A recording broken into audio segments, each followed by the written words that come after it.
Hello students and a very welcome back to our channel. So this is me Ishita and I am here back with another very interesting series. Now since your CLAT PG exam date has been announced, so I decided that why not introduce a series for the students who are aiming for this exam.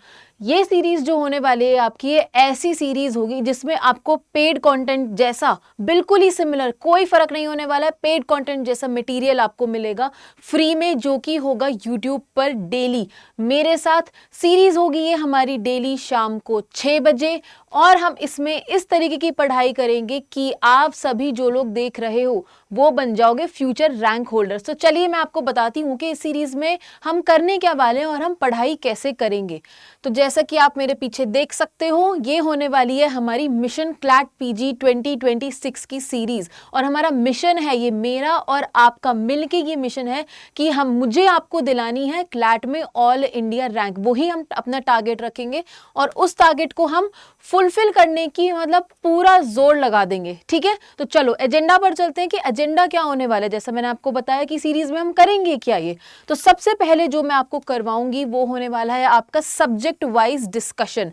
हम सारे subject जितने भी हैं जो भी आपके CLAT PG के syllabus में दिए गए हैं, सिलेबस भी मैं आपको अभी आगे दिखाने वाली हूँ कि वो आपके कौन से सब्जेक्ट्स हैं, उन सभी सब्जेक्ट्स का हम डिस्कशन करेंगे, टॉपिक वाइज लेकर चलेंगे। जितने भी उसके इंपॉर्टेंट टॉपिक्स हैं, सब्जेक्ट्स में बहुत थ्योरीज पूछी जाती हैं, जैसे कॉन्स्टिट्यूशनल लॉ में, एडमिनिस्ट्रेटिव लॉ में, आईपीआर में, इन सब में जूरिस्प्रूडेंस में बहुत सारी इंपॉर्टेंट थ्योरीज पूछी जाती हैं। तो हम ऐसा डिस्कशन करेंगे कि सारे इंपॉर्टेंट एस्पेक्ट तो आपको कवर हो ही रहा है, उसके साथ साथ हमारे इसमें आ जाएंगे जितने भी लैंडमार्क केस लॉज हैं, क्योंकि अगर आप पेपर को एनालाइज करोगे तो आपको ये पता चलेगा कि क्वेश्चन तो भले ही उन्होंने रीसेंट केस में से उठा के पूछ लिया, रीसेंट जजमेंट में से उठा के पूछ लिया, बट उसी के क्वेश्चंस में से पूछ लिया जाता है कि कौन से प्रीवियस लैंडमार्क जजमेंट में जजेस ने सेम बात रिआइटरेट करी है, या फिर जो ये रीसेंट केस हमारा साइट किया जा रहा है इसमें as form of precedent I am sure आप लोग समझते होगी कि पुरानी ऐसी डिसाइडेड लैंडमार्क चीज, लैंडमार्क केस जिसको अभी हम आगे फर्दर अपने केसेस में यूटिलाइज कर रहे हैं।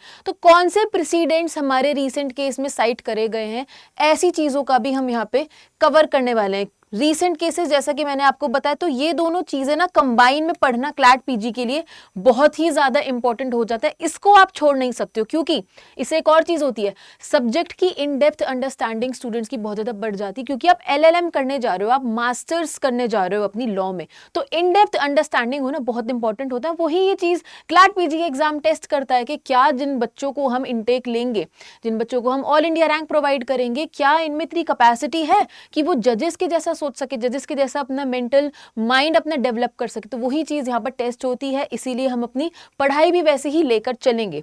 उसके बाद में जब हम अपनी सीरीज में आगे चलेंगे, हमारा ये 1, 2 और 3 पॉइंट्स हमारे कवर हो जाएंगे। 4th पॉइंट पर जब हम पहुंचेंगे तो वो होने वाला है हमारा सब्जेक्ट वाइज क्वेश्चंस। अब देखो, फुल लेंथ मॉक तो आप लगाते ही हो, जब एग्जाम आप देने जाते हो तो जरूरी नहीं है कि सारे सब्जेक्ट्स की जो है वो इक्वल बाइफर्केशंस में डिवाइडेड हो जो उसके मार्क्स होते हैं।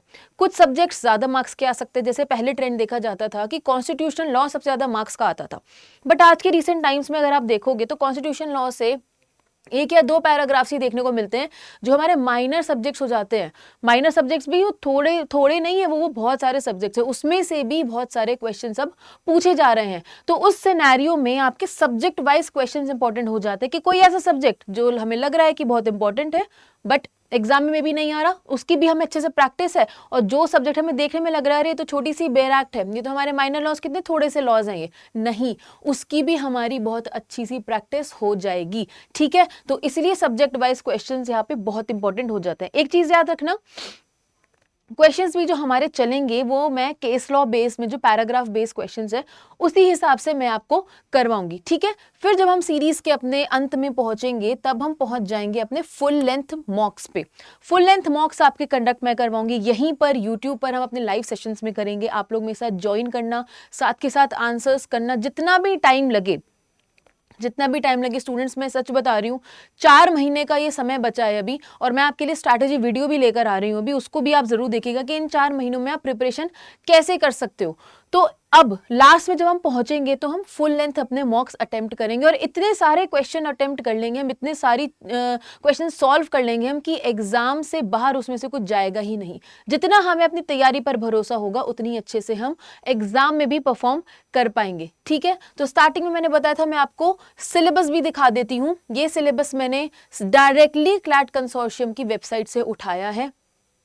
क्लैट की वेबसाइट पर जाके जब आप नीचे स्क्रॉल करोगे तो आपको यूजी पीजी का 2 ऑप्शन मिल जाता है, तो उसमें ही आप पीजी वाले ऑप्शन पे जाके क्लिक करके आप अपना सिलेबस उठा सकते हो। ठीक है, this is the same exact syllabus. तो देखो, जब मैंने खुद ने क्लैट एग्जाम दिया था तो मैंने ट्रेंड एनालाइज किया था कि फर्स्ट नंबर पे जो इन्होंने सब्जेक्ट दे दिया ना, वही सबसे ज्यादा पूछा जाएगा।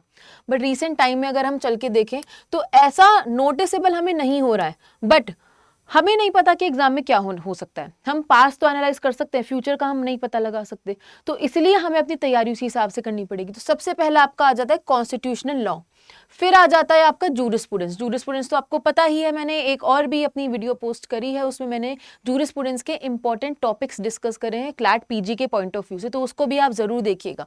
जूरिस्प्रूडेंस को हम अच्छे से डिस्कस करेंगे, एडमिनिस्ट्रेटिव लॉ हम अच्छे से डिस्कस करेंगे। जब आप अपनी एलएलएम करने जाते हो और स्पेशली जब आप कॉन्स्टिट्यूशन लॉ में एलएलएम करते हो तो कॉन्स्टिट्यूशन लॉ और एडमिनिस्ट्रेटिव लॉ दोनों का कॉम्बिनेशन होकर चलता है और दोनों की बहुत इंटरमिंगलिंग और इन डेप्थ अंडरस्टैंडिंग स्टूडेंट्स को करनी पड़ती है। इसीलिए एडमिनिस्ट्रेटिव लॉ को छोटा सब्जेक्ट समझ के हल्के में मत लेना, ये भी बहुत ज्यादा पूछा जाता है। लॉ ऑफ कॉन्ट्रैक्ट बेसिक है, हर एग्जाम में पूछा जाता है। लॉ ऑफ कॉन्ट्रैक्ट भी हमारा इंपॉर्टेंट है। और स्टार्टिंग के सेक्शंस का ये मत सोचना कि हम बस सेक्शन 2D पढ़कर चले गए, कंसिडरेशन डेफिनेशन पढ़ ली, थोड़ा बहुत पढ़ लिया, agreement, void contract, void agreement, ये सब चीज़ें क्या होती हैं। नहीं, कॉन्ट्रैक्ट की भी इन डेप्थ अंडरस्टैंडिंग बहुत ज़्यादा इंपॉर्टेंट है। टॉर्ट्स आ जाता है, फिर आ जाता है आपका family law, both Hindu law मुस्लिम लॉ, इसमें दोनों चीज़ें इंक्लूडेड है।